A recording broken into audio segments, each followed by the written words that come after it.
Hi, everyone. Paul Mancano and Jonas Shaffer, co-hosts of the Banner Ravens podcast, here with you.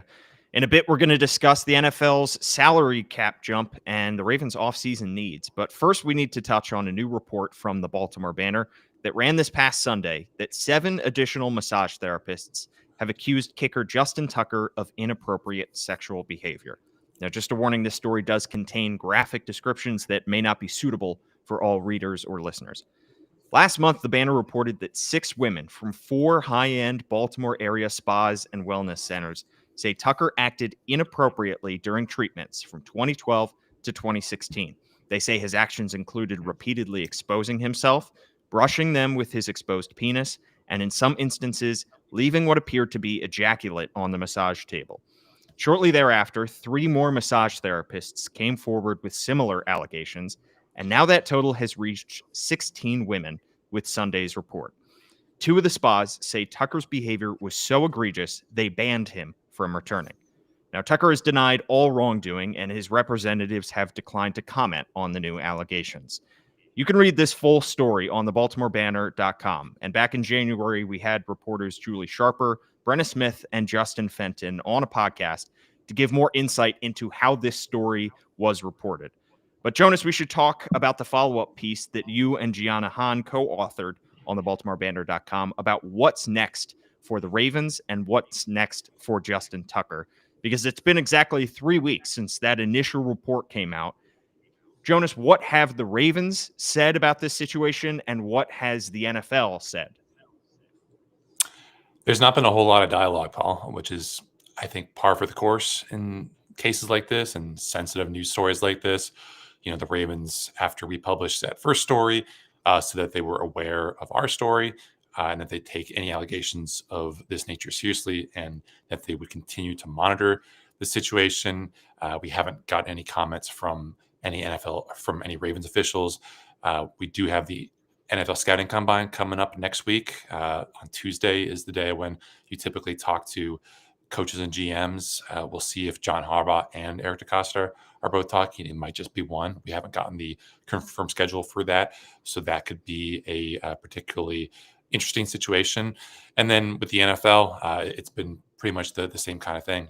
We got a statement from the league spokesman saying that they were aware of the allegations and that they take them seriously and that they're looking into the matter.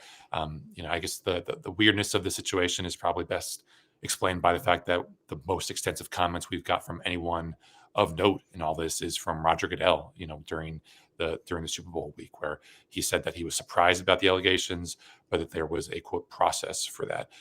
So they are looking into it with their own investigative team, and there's with the potential of criminal investigations, they don't want to interfere with that. But I think this is still pretty early going with this whole process, which kind of makes it tough to forecast what exactly might be that next step. Yeah, and now Tucker's 35 years old. He's coming off his worst season in the NFL. He's under contract for 2 more seasons. In terms of roster management, Jonas, what are the Ravens' options with Tucker this offseason? And if they choose to move on from him, how could they replace him? I think probably the best hope is to find someone through the draft, which you don't want to use a draft pick on a kicker, obviously. The Ravens being able to find Justin Tucker as an undrafted rookie and developing him into this greatest kicker of all time, potentially, that would ideally be the same process that you look to replicate, but that's just not feasible for a lot of teams. If it was, a lot of other teams would have found, Pro Bowl level kickers in the undrafted ranks. So there's a couple of kickers who could be draftable, who are actually heading to Indianapolis next week, who would be potential targets for the Ravens. There's also the possibility of just getting someone who's been cut or who's unsigned that would be able to step in for you in 2025 and do a good job. There's the possibility of finding someone like a Jake Bates, who the Detroit Lions signed after he had a really good season in the UFL, I believe, and being able to sign him after a breakout season. So there are no foolproof methods to finding what might be the Justin Tucker succession plan, but none of them you would imagine would be particularly expensive because all of the best kickers are already under contract, like Justin Tucker, who's under contract through 2027, but that's still draft capital or salary cap space that you otherwise had been planning to allocate to someone else or to another potential draft need that might now be going to fix this potential Justin Tucker problem. And from a roster building standpoint, from a salary cap standpoint, Jonas, why would it make sense for the Ravens to wait until mid-March if they were to release Justin Tucker to designate him with a post-June 1 designation if they were to release Justin Tucker? Why would that be their preferred method, do you think? Well, I mean, they can announce something ahead of time, which is, I think, probably the frustration of a lot of Ravens fans right now. Just why not take the approach that the New York Jets did with Aaron Rodgers, who, could be also a post June 1 cut, but the Jets have already announced that they're parting ways with Aaron Rodgers. They thanked him for his contributions and said, we'll see you on the other side. Obviously, with everything involved with Justin Tucker right now, the Ravens will probably not be doing any goodwill social media tweets for him right now. But the earliest that they could cut him would be at the start of that new league year on March 12th. So that would, if they cut him earlier, they would lose money in their salary cap space. But if they designate him with that post June 1 cut label, they would create $4.2 million in cap space. You spread out his dead money over the next 2 years, but you also have to carry, $7.5 million in that dead money charge until June 2nd. So it's not a immediate panacea. You're going to have to take your medicine if you do go and decide to go down that path. But obviously that is preferable to not creating any salary cap space at all if you decide that you've had it with Justin Tucker and him having a role in this team. Right. Well, we've got plenty more coverage on the BaltimoreBanner.com, where you can subscribe $1 for 6 months. Stay tuned for additional coverage as we continue to discuss what is going on with the Ravens and Justin Tucker. Jonas, we're going to take a quick break, but we will be back with a discussion about the salary cap in the NFL. Don't miss the 2025 CIAA Men's and Women's Basketball Tournament in Baltimore, February 25th to March 1st at CFG Bank Arena. Watch HBCU teams battle to be crowned champion. Check out the free fan fest and performances at the Baltimore Convention Center. Enjoy downtown's top restaurants and stay in one of our amazing hotels. The CIAA Men's and Women's Basketball Tournament. You want to be here.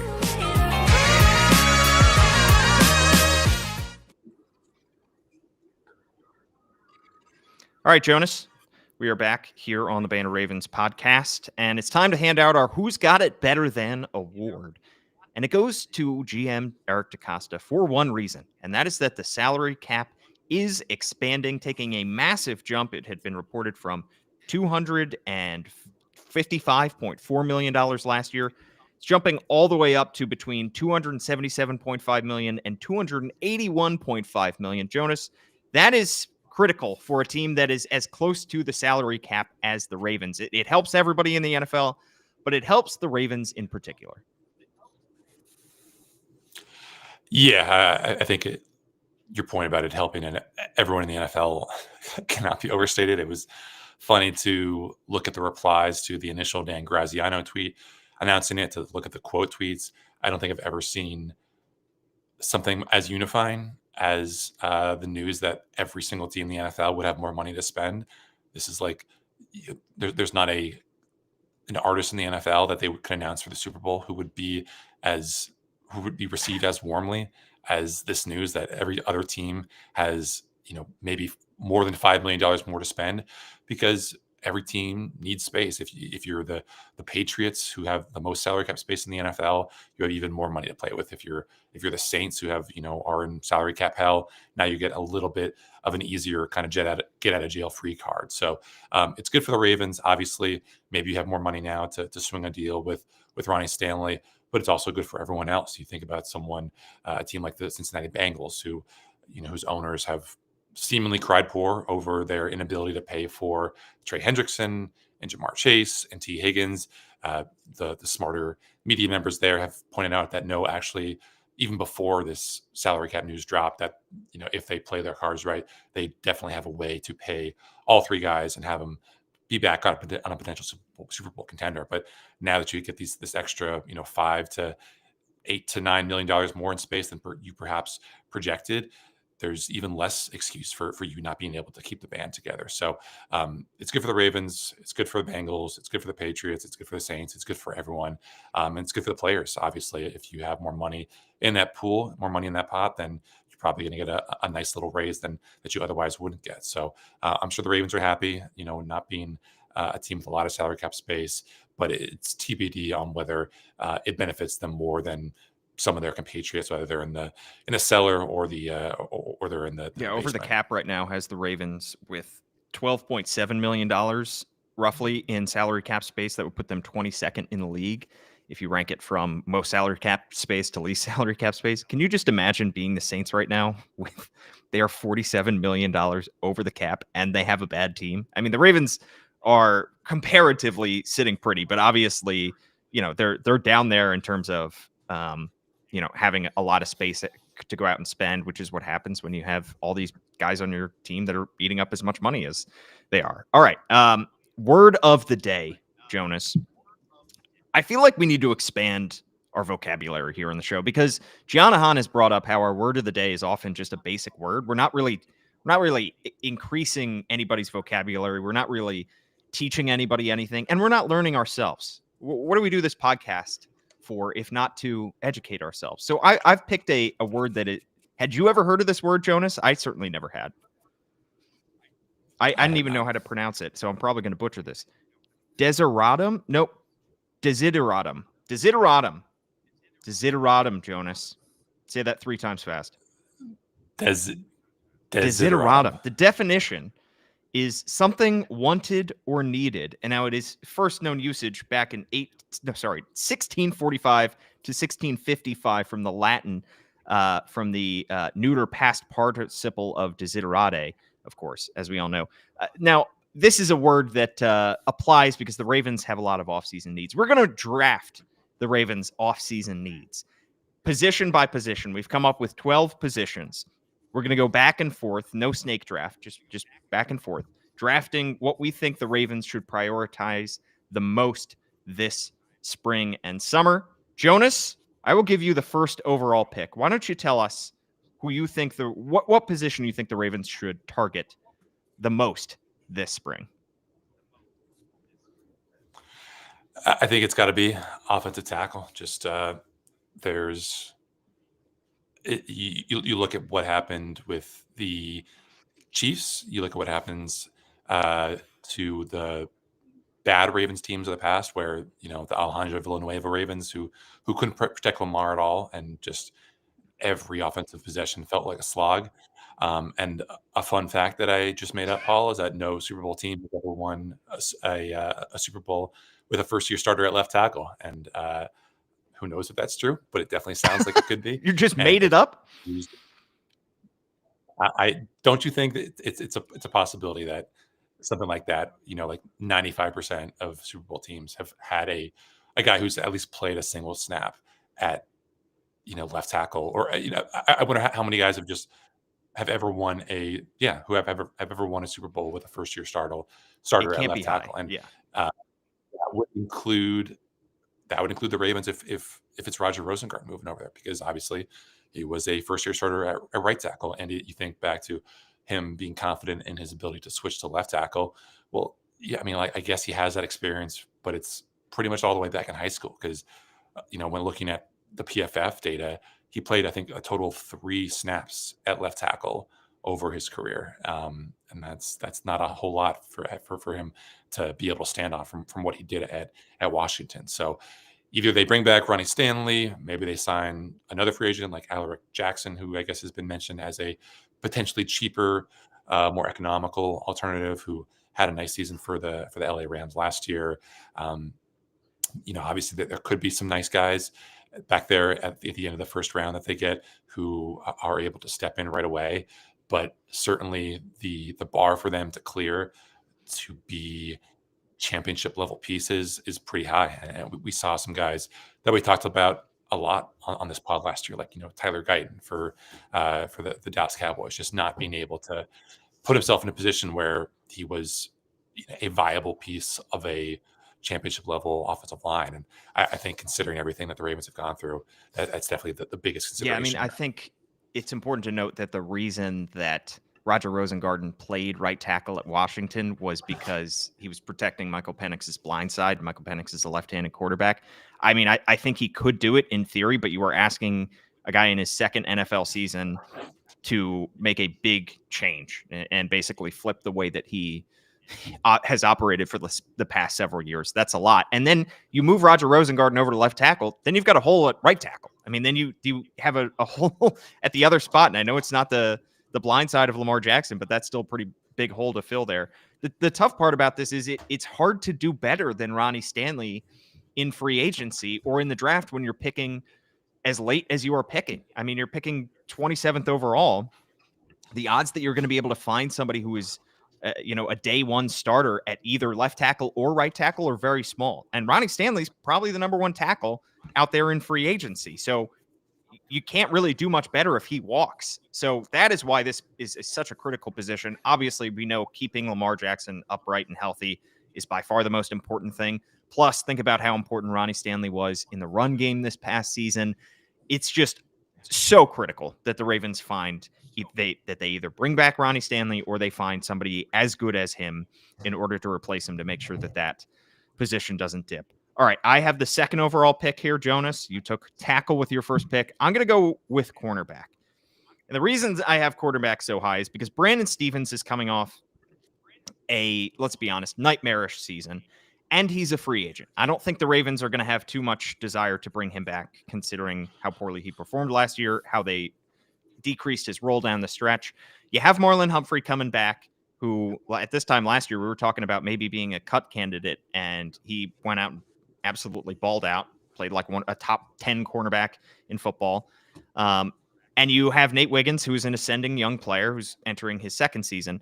But other than those two, you don't feel great about that group. Tre'Davious White played fine for you in a minimal role after you traded for him down the stretch, but he's a free agent as well. Jalen Armour-Davis, the Ravens have shown that they don't fully trust him yet to take over as a starter. I think cornerback is going to be a big position of need.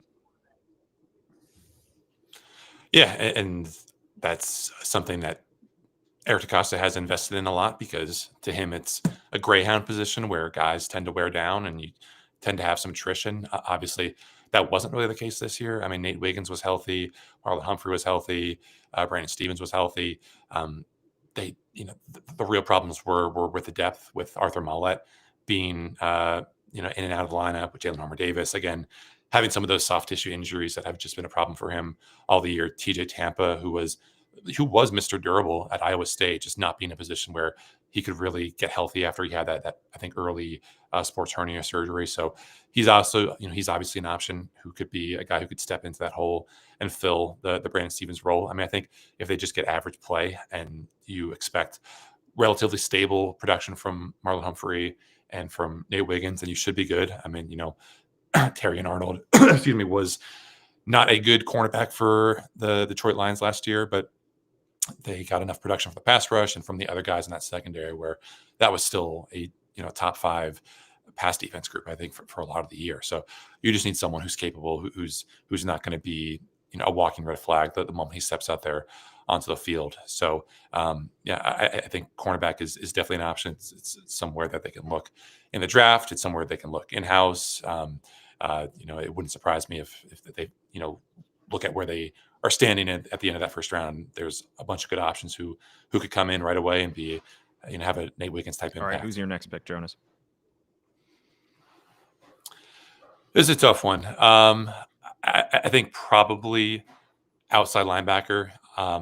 It's a tough call for me because they're not losing anyone from this group, but this is a position where you'd rather be a year early than a year late to address it. Kyle Van Noy, Adafe Owe, both entering the final years of their deal. You got David Ajaba coming back. You got Tavius Robinson coming back. You got Adisa Isaac maybe taking a step up in year 2. But if you were talking about where draft capital is best spent, is most efficiently spent in that first round, it's typically at those pass rusher spots, just because it's very, very hard to find someone with, like ass kicking traits outside of the top 50. Just those guys go very, very quickly. That's why Dafe Owe went as high as he did, despite not having a single sack his final year at Penn State.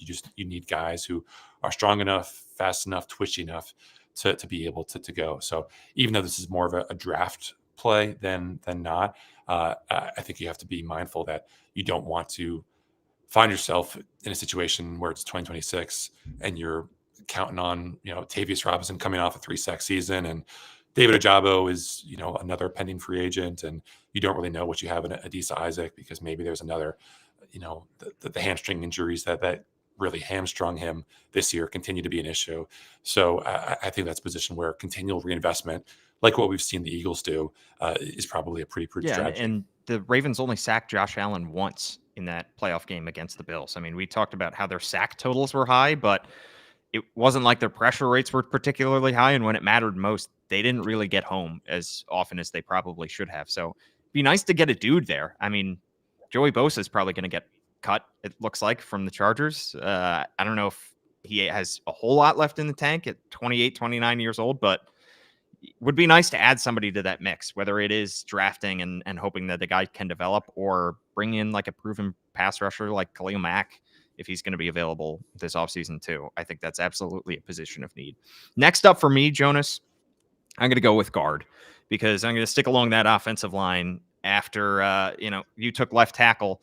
Guard is not as important a position in the general football scheme, and it's not as important right now on the Ravens because Ronnie Stanley was so critical to everything that they did.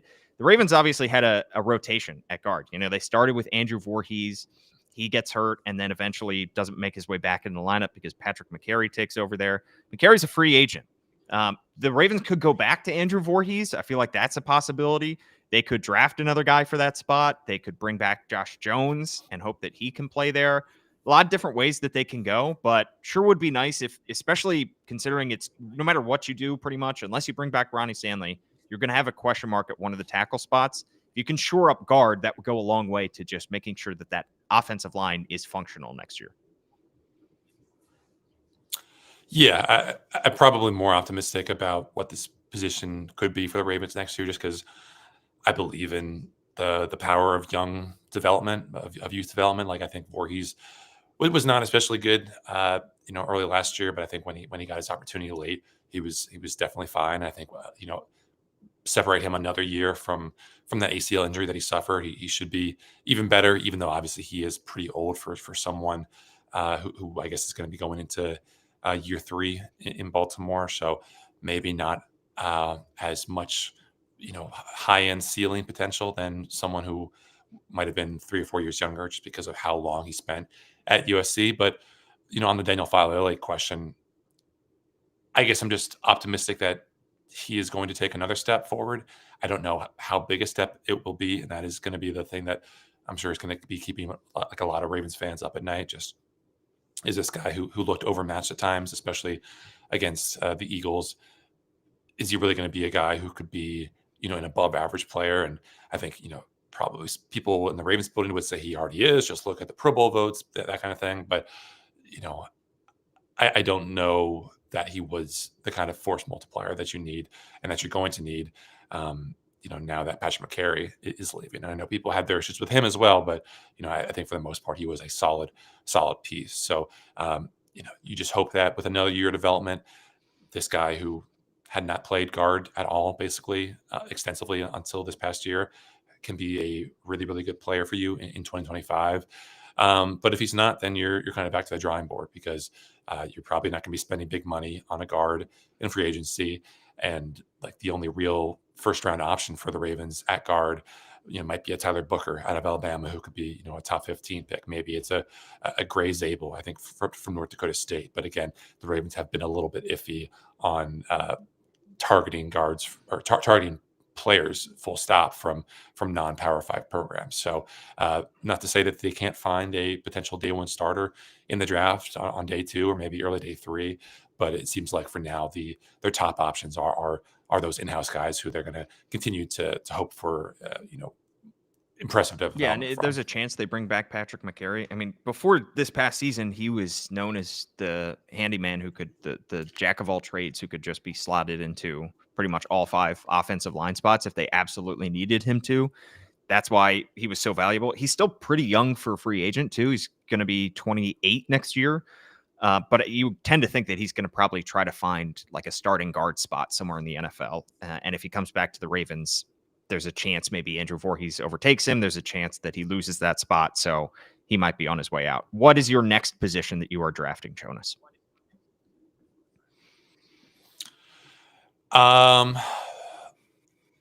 It's a good question. I think probably safety.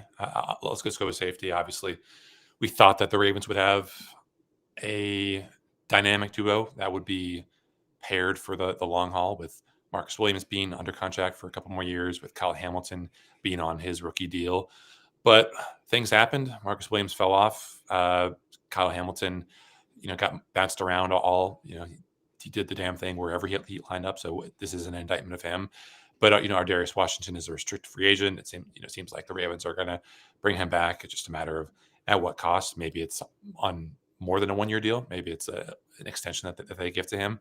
But I think the Ravens realize that to properly optimize Kyle Hamilton, you're going to need some stability in the back end, and maybe that is moving to TJ Tampa from cornerback to safety, so that you have some flexibility there. But even though the move of Kyle Hamilton and Ardarius Washington to those back end safeties really helps stabilize the defense, I still think that he is most valuable when he is playing closer to the line of scrimmage, when he's able to time up the blitz, when he's able to fit the run, when he's able to cover tight ends.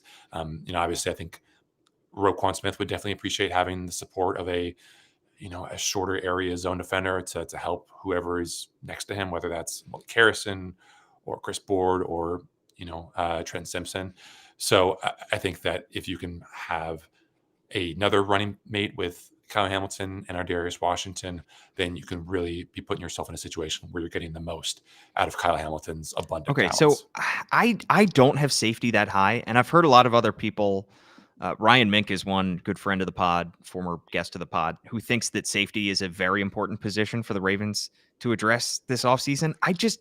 To me, it's not that important because you already have 2 starters. I mean, you already have Kyle Hamilton. You already have Ardarius Washington, who is a restricted free agent, who showed that he can absolutely play that position and do it at a starter, average to above average starter level, despite his physical limitations. I mean, yes, that third safety is an important role in this defense, but you also have like Sanusi Kane, who's a last year's 7th round pick. You have Bo Braid in house. Those guys you can't really count on yet, but maybe you can develop those guys. You don't need a starter at that position per se. And I just don't have it as high on my list as other positions, because I think you need legitimate starters at several of these other spots. Well, I mean, I guess so. So what is the next one for you that I would put ahead of safety? Honestly, I mean, I'd probably put wide receiver ahead of safety. Only because we saw what That's happened fair. last year when Zay Flowers went down for the playoffs. I mean, the Ravens had to rely on Anthony Miller, on Tylan Wallace, on Steven Sims. Those 3 guys combined for like 10 targets, I think, in the playoffs once Zay Flowers went down. And maybe you don't need like a number 1 wide receiver per se to be added to this offense, but how much easier would Lamar Jackson's life be if you added a true number 1 guy? Those guys are incredibly hard to get. You don't just find an AJ Brown type, in free agency without having to spend a lot of money, and it's incredibly hard to trade for those guys. And I know that this offense is already kind of built around Derrick Henry. It's built around Lamar Jackson's running ability. It's built around the 2 tight ends that you have. But imagine what could be unlocked if you had like a true X receiver that we've been talking about having for so long. As good as Rashad Bateman's 2024 season was, as good as Zay Flowers was when he was healthy this past year, it's hard to look at what the Eagles just did and say the Ravens need another guy on the outside. Yeah, I mean, I guess the argument, and it's an incredibly small sample size, but the argument against having wide receiver be as much of a need as you say it is. It's like, look at what Lamar did on that one drive when Rashad Bateman went down for a brief spell Sure. against Buffalo, and Zay Flowers was obviously silent. Like the Ravens still moved the ball pretty emphatically, throwing to Steven Sims and Isaiah Likely and Mark Andrews, obviously. By the way, we're definitely gonna talk a lot about the X receiver position, and I've already started to kind of look into that because that was something that Eric DeCosta during his interview with Todd McShay acknowledged that the Ravens just have lacked over the years for the Lamar Jackson era.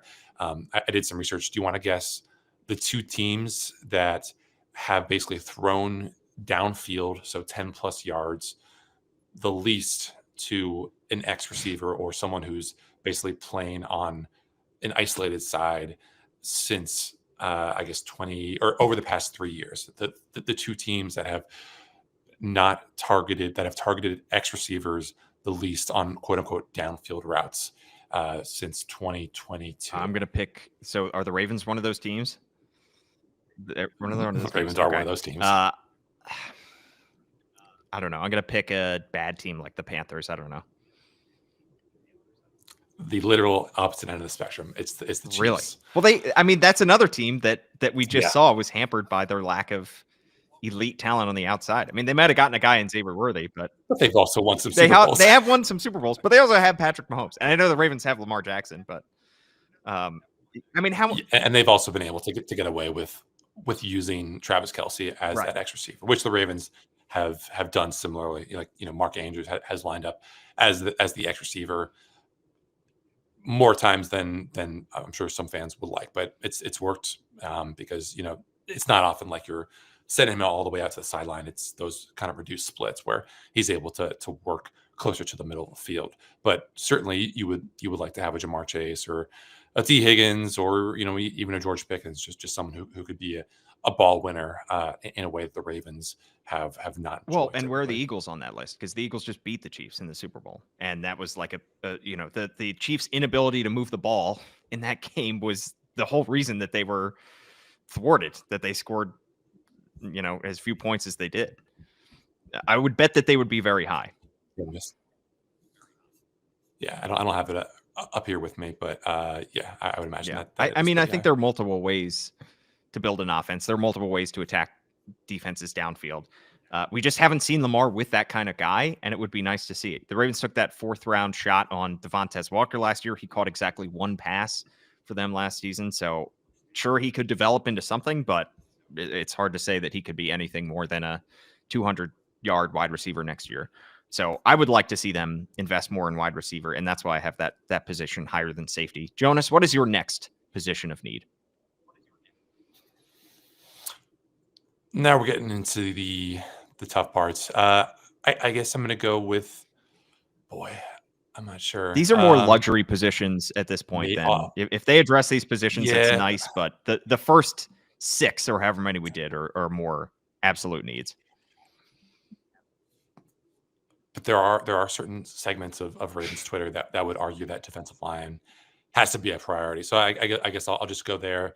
Obviously, they have Nandi Madubuike, who's a potential perennial Pro Bowl player.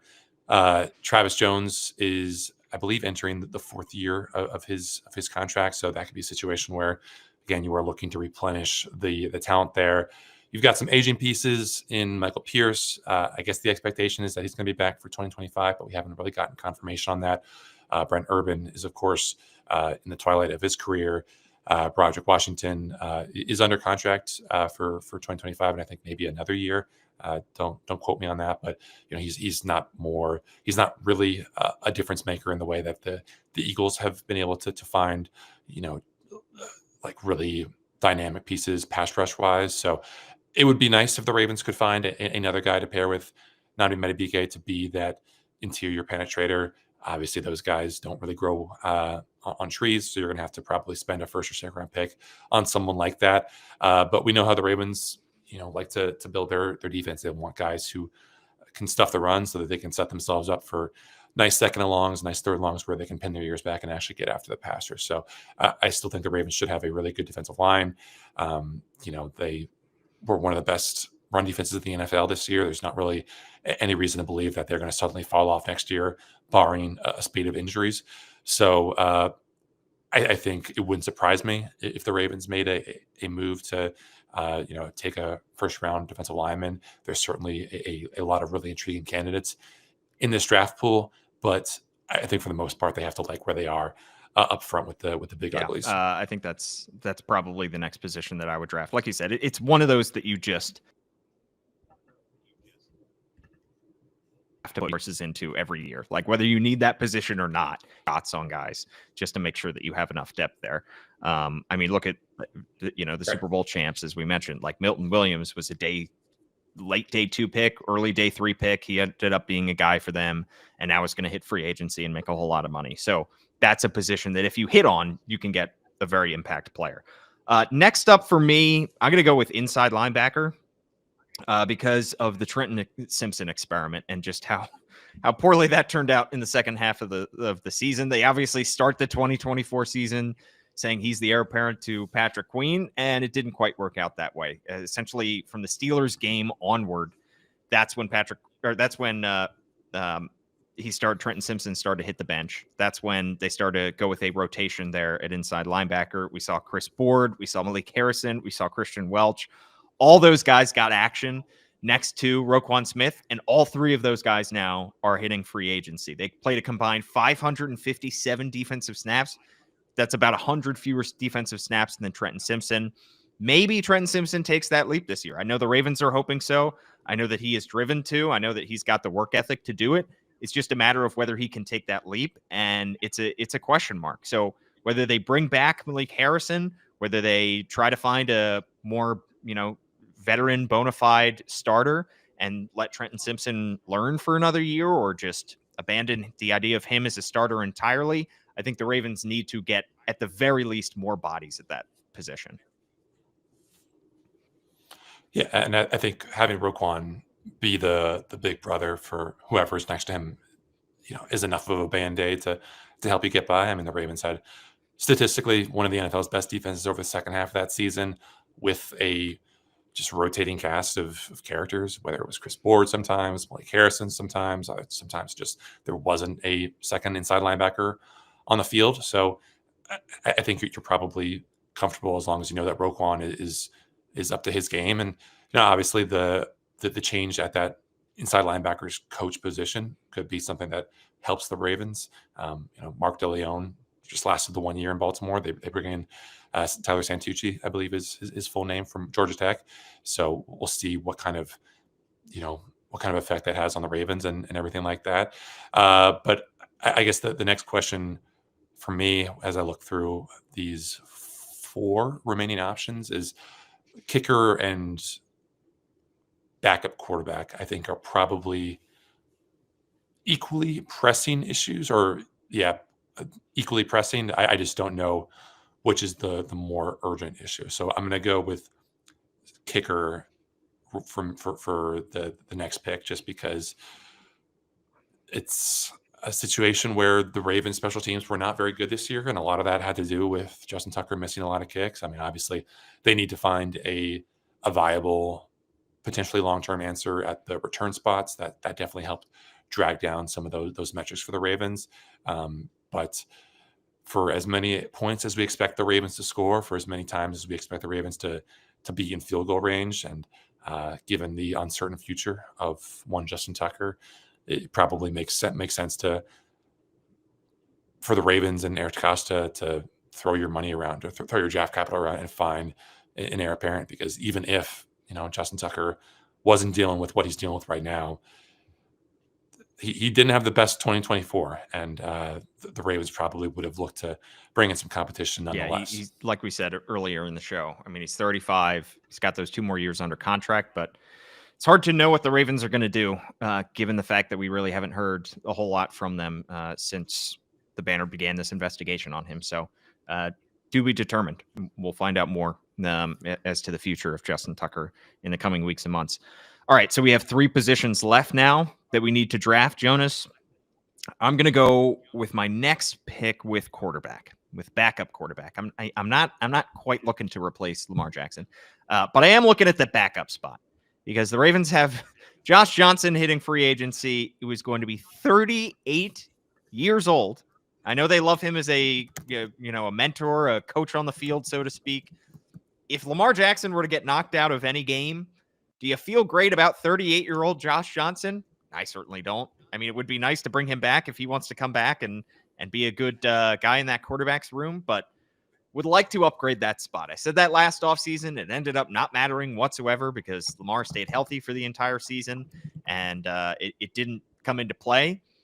But backup quarterback is the least important position on the roster until it is suddenly the most important position on the roster. There is no in between. So you got to do better, I think, than Josh Johnson, or you at least have to have a long-term plan, a long-term succession plan for Josh Johnson. I think it could happen. They could take another day 3 shot like they did on Devin Leary, who's on the practice squad right now and doesn't appear to be in line to, be QB2 anytime soon. You could try to sign somebody. The problem is also this is not a great offseason if you're trying to find a backup quarterback in free agency. I think this is one of those off seasons where there are more needy teams than there are quarterbacks available. I mean, like Justin Fields is going to probably get a sizable deal to be somebody's bridge starter this year. And that's a guy that last off season you could have traded a 6th round pick for. So it's going to be tough for the Ravens to address this spot, but addressing backup quarterback is going to be a need. And to be clear, Josh Johnson is 38 right now. He's turning 39 in May. So he's even a year older than you let on. And I guess you feel a little bit wary about having a quarterback whose Super Bowl commercials or whose playoff time commercials are making fun of just how many teams he's been with. Certainly gives you a little bit of an ick, maybe if you're Eric DeCosta.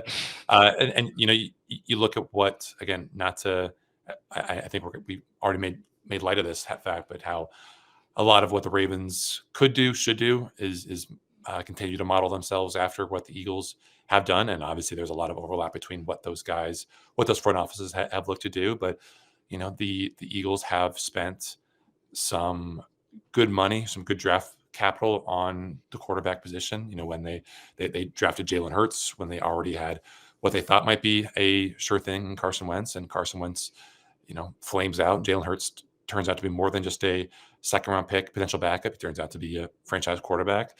They spend a 6th round pick in 2023 on Tanner McKee. They also, invest in Kenny Pickett when Kenny Pickett doesn't really do a whole lot.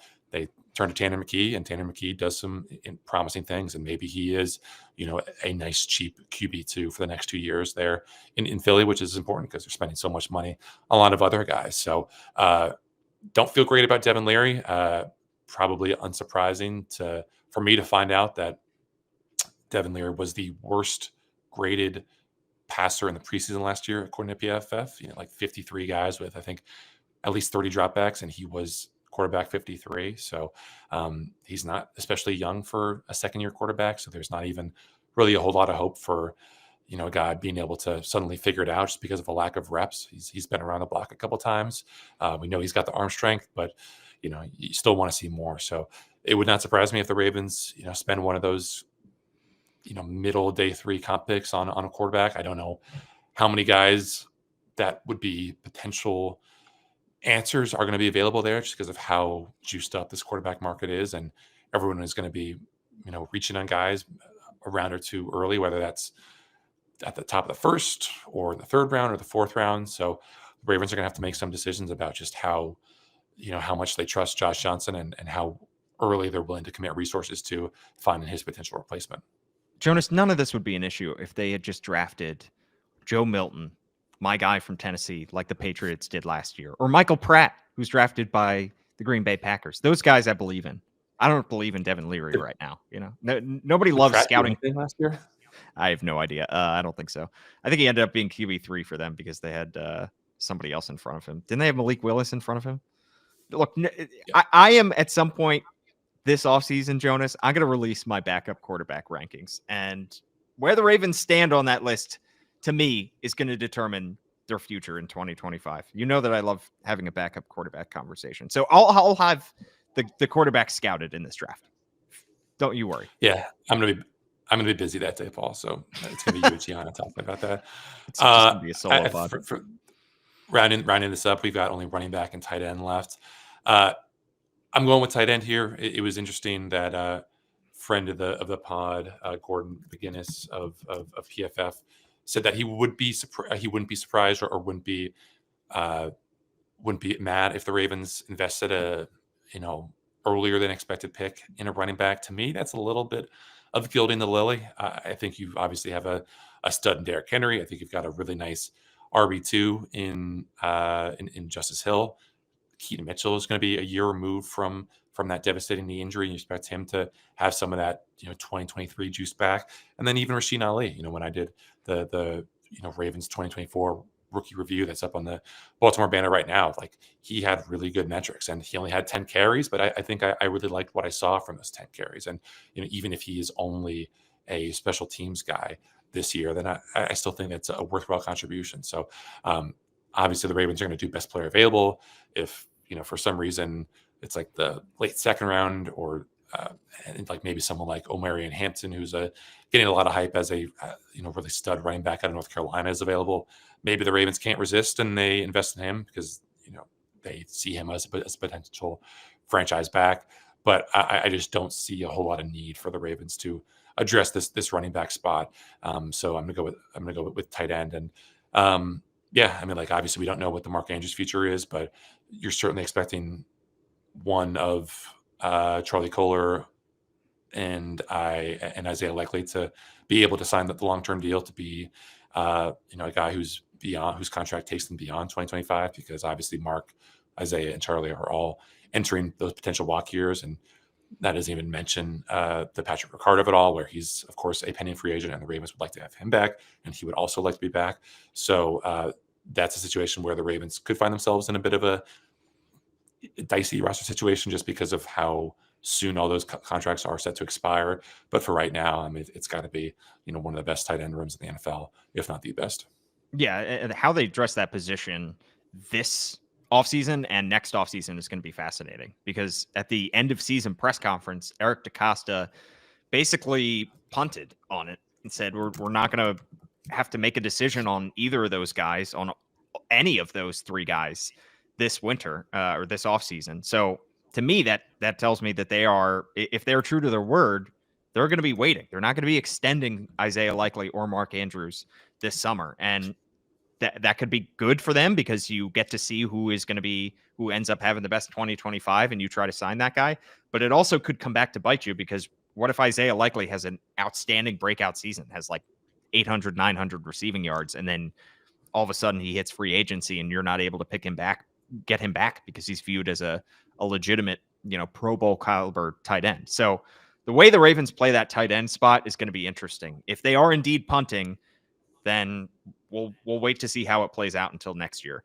But yeah, running back is absolutely last on this list. I mean, Derrick Henry finished second in the NFL last year in rushing attempts, behind only Saquon Barkley, and those three guys behind him, like you said, I have confidence in being able to fill the gaps. So running back should be the absolute last concern of Eric DeCosta this winter. So those are our 12 positions that we think the Ravens will address this offseason, drafted by need. And Jonas, how do you feel about the group that you have put together?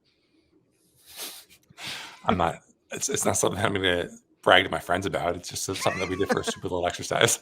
It's fun. Yeah. A stupid little exercise is all that we do on this show.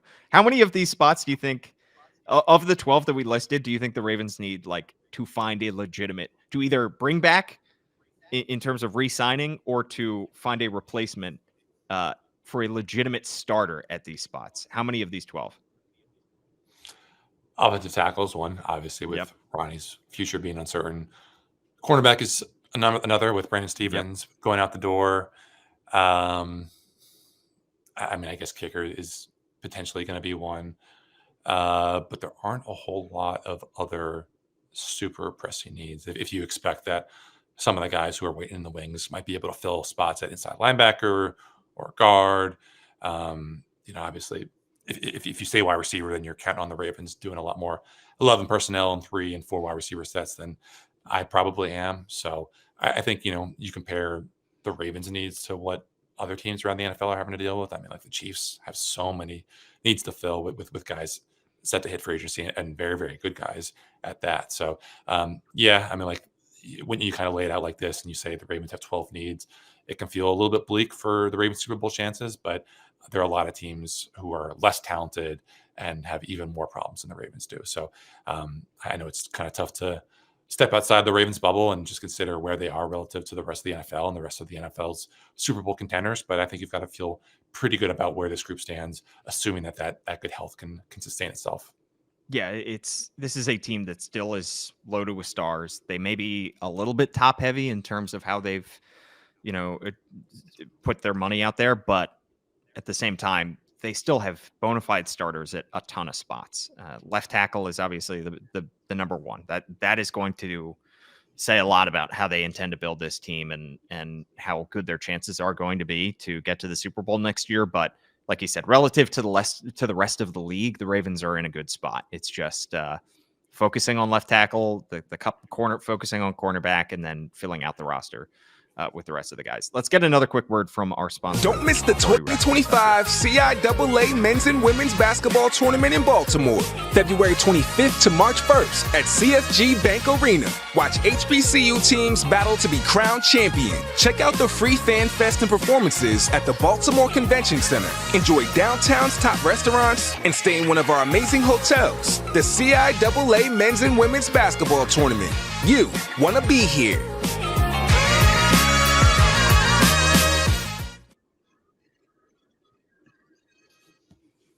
All right, Jonas, Combine starts next week in Indianapolis. Are we going to have Gianna Hahn on the podcast, perhaps, from Indy to discuss what she's seeing and hearing? Unless she's just so obsessed with finding new and interesting coffee spots that she doesn't give us the time of day, then I would expect it to talk her, but who knows? She's a very busy lady. She is a very busy lady. It is going to be a busy offseason. As we inch closer to free agency, as we inch closer to the NFL draft, we're going to start grinding some tape, Jonas. We're going to start diving into these draft prospects, diving into these pending free agents. I think at some point soon, we're going to go through all the Ravens' own impending free agents and discuss the likelihood that each of these guys return. But in the meantime, you've got us covered on the BaltimoreBanner.com, where you can subscribe $1 for 6 months. Write us a 5-star review on the Banner Ravens podcast, and I will read it out here on the show. I've done it before, and I will do it again. Like, rate, review, subscribe, wherever you are listening. Spotify, SoundCloud, give us a thumbs up if you're watching live on YouTube or on X. We will have another episode next week, as mentioned. At Jonas_Shaffer is his handle. I'm at Paul Mancano and at All Banner Sports.